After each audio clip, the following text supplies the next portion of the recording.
Hello everyone, আসসালামু আলাইকুম। আজ আপনাদের সাথে শেয়ার করব সাবুদানার পায়েস রান্নার সহজ একটি রেসিপি। আসছে ঈদে এই রেসিপিটি ডেজার্ট হিসেবে রাখতে পারেন। এই রেসিপিটি খেতে এতটাই মজাদার, না খেলে আপনারা বুঝতেই পারবেন না। বাসায় যদি হুটহাট কোনো মেহমান চলে আসে, তাহলে এই ডেজার্ট রেসিপিটি তৈরি করে মেহমানদের খাওয়াতে পারেন। খেয়ে আপনার প্রশংসা করতে বাধ্য হবে ইনশাআল্লাহ।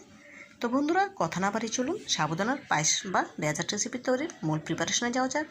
সাবুদানার পায়েস রান্না করার জন্য এখানে একটি বাটিতে নিচ্ছি হাফ কাপ সাবুদানা। এখানে আমি চিকনদানা সাবুটা নিয়েছি, দেখেই বুঝতে পারছেন। তবে আপনারা চাইলে এখানে মোটা দানা সাবুটা নিতে পারেন, কোনো অসুবিধা নেই। এখন এই সাবুদানাটাকে খুব ভালোভাবে একটু ধুয়ে নিতে হবে। সাবুদানাতে ধুলাবালি থাকতে পারে, সেজন্য একটু ভালোভাবে পানিতে ধুয়ে নিচ্ছি। ধুয়ে নিই স্ট্রেনারে তুলে পানিটা ঝরিয়ে নিয়েছি। এখন আবারও বাটিতে তুলে নিলাম। দেখুন সাবুদানাটা একদম ঝরঝর হয়েছে। এখন এর সাথে হাফ কাপ লিকুইড দুধ দিয়ে ভিজিয়ে রেখে দেবো 20 মিনিটের জন্য। এই 20 মিনিটে সাবুদানাটা অনেকটাই ফুলে উঠবে। একটি চামচের সাহায্যে খুব ভালোভাবে নেড়ে চেড়ে নিচ্ছি।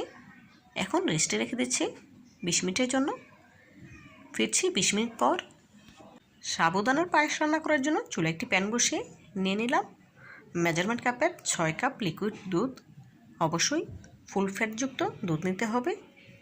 এখন নেড়েচেড়ে দুধে বলক তুলে নিতে হবে। খেয়াল রাখতে হবে প্যানের চতুর্দিকে অথবা প্যানের তলায় যেন দুধ জমে না যায়।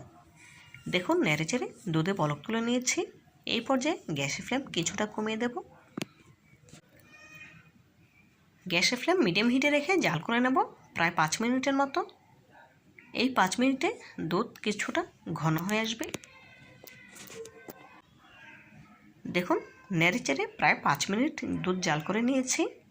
এই পর্যায়ে দুধ কিন্তু কিছুটা ঘন হয়ে এসেছে, দেখেই বুঝতে পারছেন। এখন এর সাথে অ্যাড করে দেব আগে থেকে দুধে ভিজিয়ে রাখা সাবুদানাগুলো। সাবুদানা দেওয়ার সাথে সাথেই খুব ভালোভাবে নেড়ে নিতে হবে। খেয়াল রাখতে হবে কোনোভাবেই যেন সাবুদানাগুলো দলা পেকে না থাকে। দেখুন সাবুদানাগুলো দেওয়ার সাথে সাথেই কিন্তু আমি খুব ভালোভাবে নেড়ে নিচ্ছি। এভাবে করে নেড়ে নিলে সাবুদানাগুলো দলা পেকে যাবে না, একদম আগলা থাকবে। এভাবে করে নেড়েচেড়ে প্রায় 10 মিনিটের মতো রান্না করে নেব গ্যাসের ফ্লেম মিডিয়াম হিটে রেখে। কিছুক্ষণ নাড়া বন্ধ রাখলে দেখবেন দুধের উপরে সর জমতে শুরু করেছে। এভাবে করে সর জমলে এই ডেজার্টটি খেতে অনেক বেশি ভালো লাগে। দেখুন আবারও নেড়েচেড়ে নিচ্ছি। যেহেতু সাবুদানাগুলো অনেক ঘন থাকে, যাতে করে প্যানের তলায় জমে না যায়, সেদিকে খেয়াল রাখতে হবে। এভাবে করে মাঝে মধ্যে সর জমতে দিবেন, তখন দেখবেন এই ডেজার্টটি খেতে খুবই সুস্বাদু লাগছে। দেখুন বন্ধুরা, সাবুদানাগুলো মোটামুটি সেদ্ধ হয়ে এসেছে, দেখি বুঝতে পারছেন। এই পর্যায়ে এর সাথে অ্যাড করে দেব 1 টেবিল চামচ কাঠবাদাম কুচি, 1 টেবিল চামচ কাজু বাদাম কুচি, 1 টেবিল চামচ পেস্তা বাদাম কুচি। এখন নেড়েচেড়ে মিশিয়ে নেব।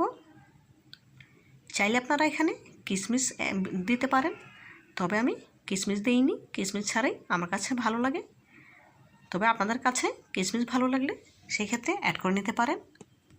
নেড়েচেড়ে মিশিয়ে নেওয়া হয়ে গেলে এখন এর সাথে অ্যাড করে দেব 1/4 কাপ চিনি। এখানে হাফ কাপ সাবুদানার পায়েসের জন্য 1/4 কাপ চিনি পারফেক্ট। তবে আপনারা যদি এর থেকে বেশি মিষ্টি খেতে চান, সেক্ষেত্রে 1/3 কাপ চিনি অ্যাড করে নিতে পারেন। তবে আমার কাছে এই চিনিটাই পারফেক্ট মনে হয়েছে।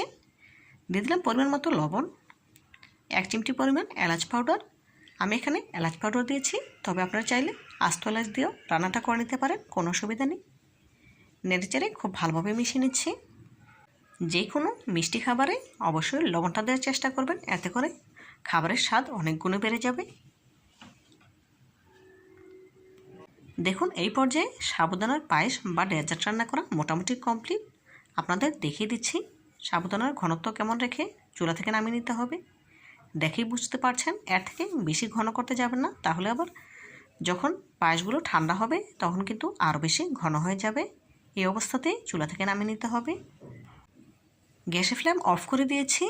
এখন চুলা থেকে নামিয়ে একটি সার্ভিং প্লেটে সার্ভ করে আপনাদের সাথে শেয়ার করব। এখন একটি সার্ভিং প্লেটে সাবুদানার পায়েস বা ডেজার্ট সার্ভ করে নিচ্ছি। দেখেই বুঝতে পারছেন কতটা পারফেক্ট হয়েছে। এখন ডেকোরেশনের জন্য ওপর থেকে কিছু কাঠবাদাম কুচি, কিছু পেস্তা বাদাম কুচি ছিটিয়ে দিচ্ছি। আরও বেশি আকর্ষণীয় করার জন্য ওপর থেকে দিয়ে দেব কয়েক টুকরো মিষ্টি। এখানে আমি 2 রকমের মিষ্টি অ্যাড করব, দেব সাদা মিষ্টি আর কালো মিষ্টি। এতে করে দেখতে অনেক বেশি আকর্ষণীয় লাগবে।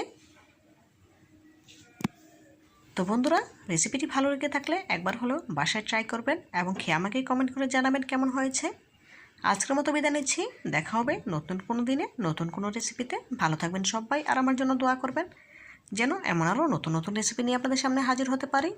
পরবর্তী ভিডিও দেখার আমন্ত্রণ জানিয়ে আজকের মতো বিদায় নিচ্ছি। আল্লাহ হাফেজ।